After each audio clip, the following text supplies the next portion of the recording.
December 18, 2024, News Report 1. According to the World Journal, the U.S. Department of Homeland Security announced a series of new regulations on December 17 aimed at strengthening oversight and improving the transparency and fairness of H-1B work visa applications. The new regulations will officially take effect on January 17, and the main provisions include: 1. The Department of Homeland Security will gain greater authority to review H-1B visa applications, and the immigration authorities will be allowed to conduct surprise inspections at workplaces to ensure compliance by both applicants and employers. 2. Applications submitted through immigration intermediaries or other third parties will undergo stricter scrutiny, and a clear ban will be implemented on individuals applying for the H-1B visa multiple times to prevent abuse. 3. Applicants holding an H-1B visa must meet professional requirements, and new applications that involve job changes or unendorsed positions will be limited. 4. For international students holding an F-1 visa, their student visa will be automatically extended during the transition period while applying for an H-1B visa. In response to the new regulations, a reporter interviewed Mr. Liu, who works in the cultural industry in the U.S. He explained that the H-1B visa application process this year was particularly challenging, with the immigration authorities tightening requirements on the match between academic backgrounds and job responsibilities. Throughout the process, Liu was repeatedly asked to submit additional documentation, which was both time-consuming and costly. Mr. Liu also emphasized that the new regulations will have a significant impact on international students and professional technical talent, and applicants need to be well prepared to ensure the completeness and accuracy of their materials. News Report 2. According to Xinhua News Agency, Chinese President Xi Jinping arrived in Macau on the afternoon of December 18, beginning a 3-day visit. This visit coincides with the 25th anniversary of Macau's return to China. She will attend several important events, including the 25th anniversary celebrations of Macau's return to the motherland and the inauguration of the new special administrative government. Additionally, she will conduct field inspections in Macau. This is Xi Jinping's third visit to Macau since becoming the president, with his last visit occurring in 2019. In an article published before his arrival, Xinhua pointed out that she has personally planned Macau's economic diversification over the years, particularly in reducing over-reliance on the gaming industry. Analysts in the gaming industry believe that Xi's visit will likely focus on non-gaming investment projects in Macau, showing the central government's support for the region's diversified economic development. To welcome President Xi, Macau has strengthened its security measures. Reports indicate that the streets surrounding Xi's accommodation, Zhenzhiyuan, have been fully closed off, and the Macau section of the Hong Kong-Zhuhai-Macau Bridge, along with nearby waters, has been subjected to control measures. Additionally, some public facilities commonly used by Macau citizens, such as vending machines and parking spaces, have been temporarily closed. Some online users have remarked that Macau's security measures seem unusually cautious, even to the point of being overprotective. This time, President Xi chose to stay overnight in Macau, unlike his previous visits to Hong Kong, where he stayed at a hotel owned by Hong Kong tycoon Li Ka-shing. Analysts suggest that Xi's visit highlights the importance he places on Macau, providing new momentum for its development in the new era. News Report 3. South Korean President Yoon Suk-yeol is facing a political crisis after announcing a state of emergency, and the political situation has entered a legal battle phase, with intense conflicts over impeachment and criminal investigations. December 18 marks President Yoon's 64th birthday, but he did not plan any celebratory events and instead stayed at the presidential residence to focus on impeachment proceedings and related investigations. On December 14, the South Korean National Assembly passed a motion to impeach President Yoon, and the case has been submitted to the Constitutional Court. Under the law, the Constitutional Court must make a ruling within 180 days on whether President Yoon will be removed from office. The court currently has 6 judges, 4 of whom are neutral or conservative, and 2 who are progressive. Since the impeachment requires unanimous approval from all judges, President Yoon could return to office if even one judge opposes the motion. Therefore, the outcome of the impeachment remains uncertain.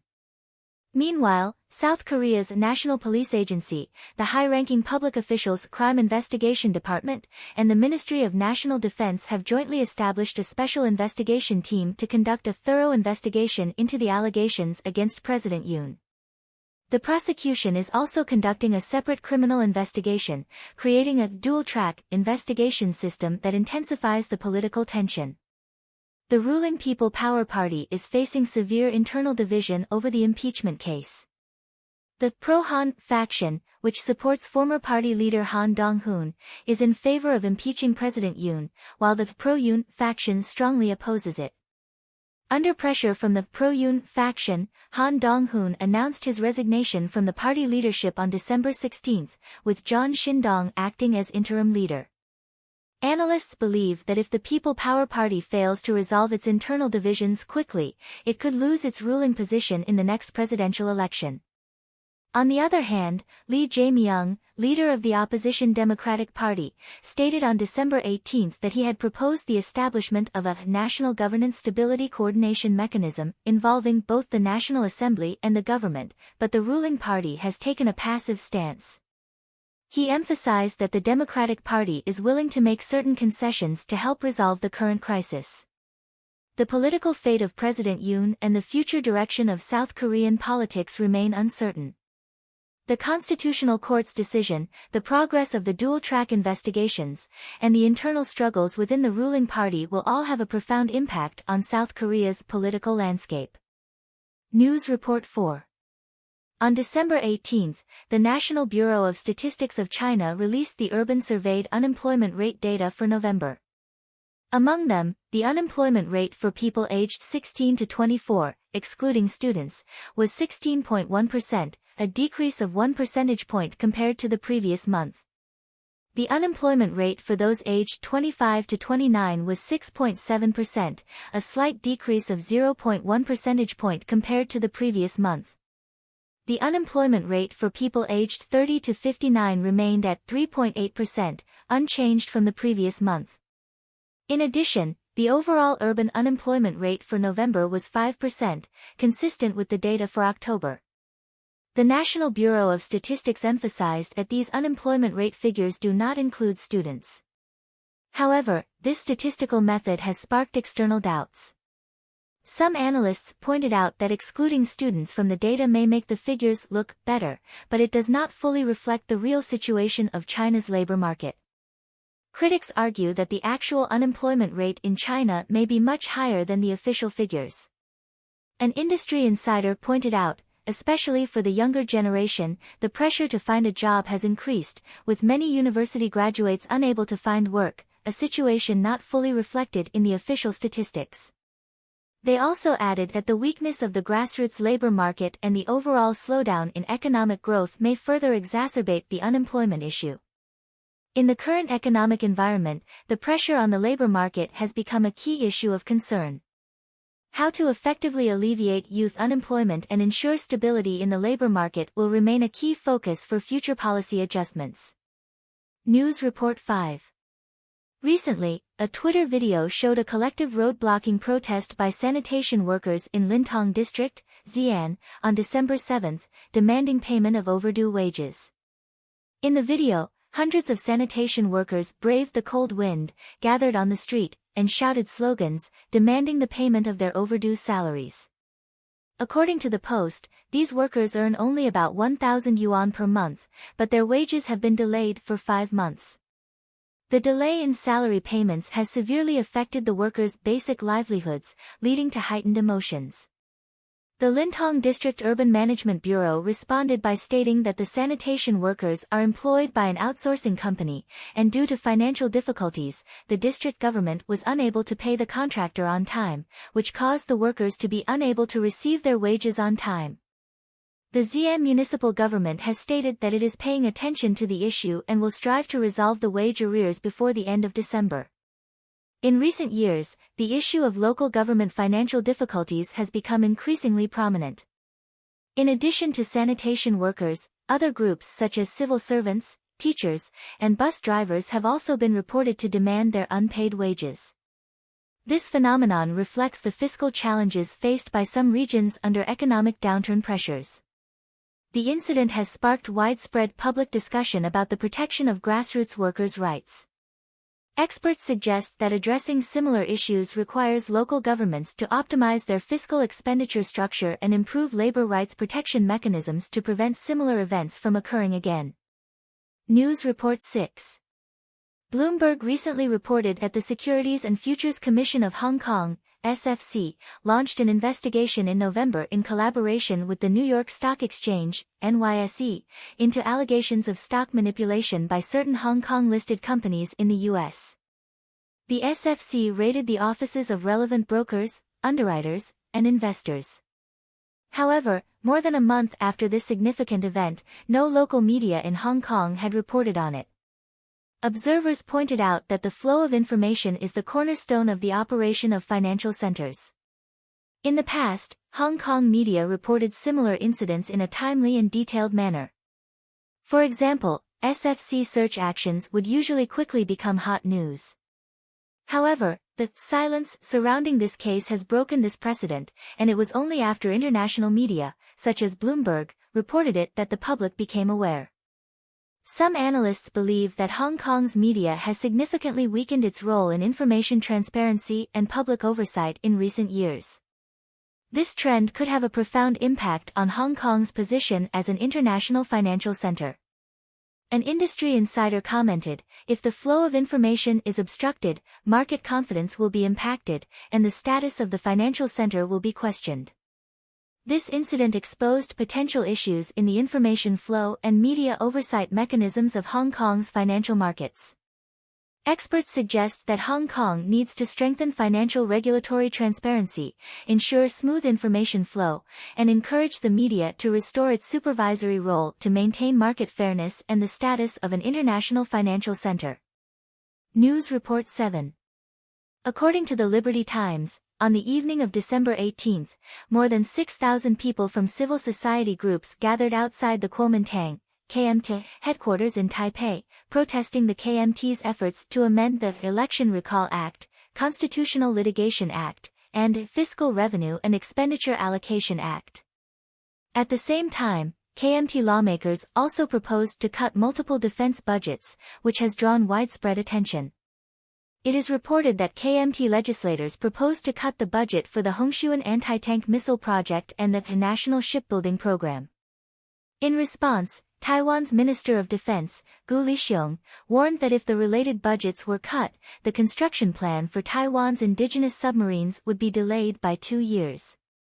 He emphasized that these budgets are crucial for enhancing Taiwan's defense capabilities. The protesting citizens accused the KMT of assisting in weakening Taiwan's defense capabilities. One protester stated, "The Hongshuan anti-tank missile and the National Shipbuilding Program are key pillars of Taiwan's defense, and now they are facing the risk of budget cuts. This is cutting off the foundation of our defense." Some commentators pointed out that the Democratic Progressive Party, DPP, lacks sufficient seats in the Legislative Yuan, making key budgets face challenges. Some analysts have called for the DPP to reconsider its election strategies to ensure adequate seats in the Legislative Yuan in the future, to protect important policies and defense budgets from being obstructed. This issue not only concerns Taiwan's current defense capabilities but also could affect the future regional security landscape. Observers believe that the political parties in the Legislative Yuan need to begin consultations promptly to safeguard Taiwan's overall security interests. News Report 8. According to the China Times, on December 18, former Taiwan President Ma Ying-jeou led a delegation of young Taiwanese representatives to visit China and met with Song Tao, the director of the Taiwan Affairs Office, in Harbin that evening. During the meeting, Ma Ying-jeou expressed his hope that Song Tao would convey his sincere gratitude and greetings to Chinese President Xi Jinping. This was Ma Ying-jeou's third visit to China this year and his second meeting with Song Tao. Ma Ying-jeou's frequent visits to China have sparked widespread discussion. Some analysts believe this highlights the Kuomintang's moderate and open attitude towards cross-strait relations. However, critics argue that the KMT's actions are overly pro-China and could further weaken their support among the Taiwanese public. Some people have expressed dissatisfaction with the KMT's cross-strait policy, believing that overly aligning with China could undermine Taiwan's autonomy. Some commentators have pointed out that if the KMT continues this approach, it may face rejection by more Taiwanese voters in future elections. Ma Ying-jeou's trip has once again brought cross-strait relations to the forefront, while also adding a new focus to the internal debate on Taiwan's cross-strait policy. In the future, how to balance maintaining peace across the Taiwan Strait while insisting on Taiwan's autonomy will be a critical issue that all sectors of Taiwan must face together. News Report 9. Caixin reported that on December 18, the Huaiyan Intermediate People's Court in Jiangsu Province sentenced Lu Hai, the former county party secretary of Fengxian County in Suzhou, to 12 years in prison for bribery. According to the court's verdict, Lu Hai was accused of accepting bribes amounting to 14.29 million yuan. This case has attracted public attention, not only due to the bribery charges but also because Lu Hai became widely known after being held accountable and dismissed in 2022 over the chain woman incident. The chain woman case involves a woman named Xiao Huamei, who had been kept in captivity and gave birth to 8 children, an event that triggered nationwide outrage and scrutiny. Lu Hai was dismissed for allegedly concealing the truth and spreading false information about the case. However, Lu Hai's sentence is related to bribery, not the chain woman incident. Since the incident came to light, Xiao Huamei's current situation remains a mystery. Despite repeated public inquiries about her condition, there has been no clear response. While the public's attention has waned, questions about her placement and potential deeper issues behind the case remain unresolved. This has once again sparked calls for judicial fairness and transparency, with the public hoping that relevant authorities will disclose more information to address societal concerns. News Report 10. Xinhua News Agency reported that the Central Rural Work Conference was held in Beijing from December 17 to 18, with State Councilor and Secretary-General Wu Jinglong chairing the first plenary session. Although President Xi Jinping did not personally attend the meeting, he issued an important written directive. Xi's instructions emphasized drawing lessons from the 10 Million Project in rural work. The 10 Million Project was a rural environmental improvement initiative promoted by Xi Jinping in 2003 when he served as the secretary of the Zhejiang Provincial Party Committee. The core of the project involved transforming toilets, collecting garbage, and improving the environment, aimed at enhancing rural living conditions and quality of life. The project was considered a successful model for rural ecological governance at the time and received international recognition. However, discussions at the meeting reflected deeper issues beyond environmental management. The decline of rural areas in China is not only a result of environmental degradation but also a consequence of rapid urbanization. As large numbers of rural people migrate to cities, problems like labor shortages, abandoned farmland, and inadequate public services have become more prominent. At the same time, agriculture's role in the economy has declined, further exacerbating rural marginalization. While the 10 Million Project was presented as a guiding approach for rural work, it is clear that environmental improvements alone will not address the underlying issues. Rural revitalization requires more comprehensive and in-depth policy support across industries, education, healthcare, and other areas to tackle the growing challenges of rural decline in the modernization process. News Report 11. AFP reported that U.S. State Department officials revealed on December 17 that several hundred North Korean soldiers were killed or injured while fighting Ukrainian forces in Russia's Kursk region.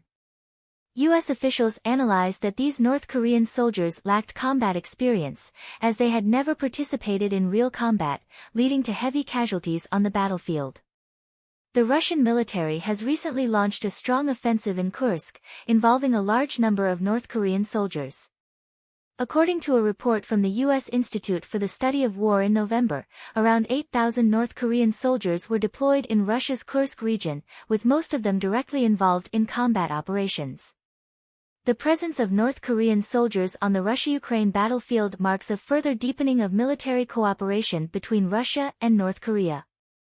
It also indicates that Russia is increasingly facing manpower pressures in the long-term conflict. The international community is closely monitoring the involvement of North Korean soldiers and the resulting changes in the battlefield situation, with concerns that this could have far-reaching implications for regional and international security. News Report 12. Nikkei News reported that Japan's Ministry of Economy, Trade, and Industry announced a new energy plan draft on December 17. The draft outlines Japan's strategy to maximize the use of nuclear power and renewable energy, with plans to rebuild and continue operating aging nuclear facilities. This marks a significant shift in Japan's stance on nuclear energy. The main reason for this shift is the substantial increase in electricity demand. According to the draft, by 2040, nuclear power is expected to account for 20% of Japan's total electricity generation, while renewable energy will account for 40% to 50%. This plan reflects Japan's policy adjustment in ensuring energy security, addressing climate change, and meeting the needs of economic growth. It also signals Japan's future exploration of technological innovation and energy structure optimization to achieve sustainable development goals. News Report 13. Bloomberg reported, based on the Bloomberg Billionaires Index, that the total wealth of 55 Chinese billionaires reached $800 billion, marking a 16% year-on-year increase. This is the first wealth growth for China's billionaires since the outbreak of the COVID-19 pandemic. Specifically, Tencent founder Ma Huateng's wealth increased by $12.6 billion, reaching $147.3 billion, while Xiaomi founder Lei Jun's wealth grew by $11.8 billion, reaching $26.1 billion. However, the wealth of Nongfu Spring founder Zhong Shanshan decreased by $10.3 billion, bringing his wealth to $57.4 billion.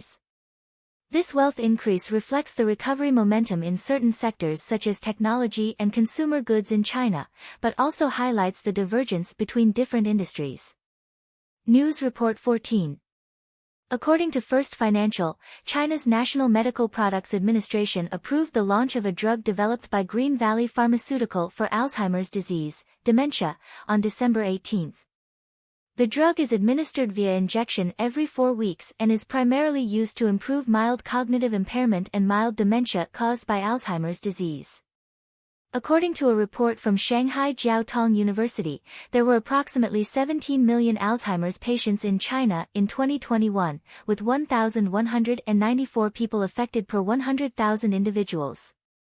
The approval of this drug is seen as a significant breakthrough for millions of patients and represents an important advancement in the treatment of neurodegenerative diseases in China.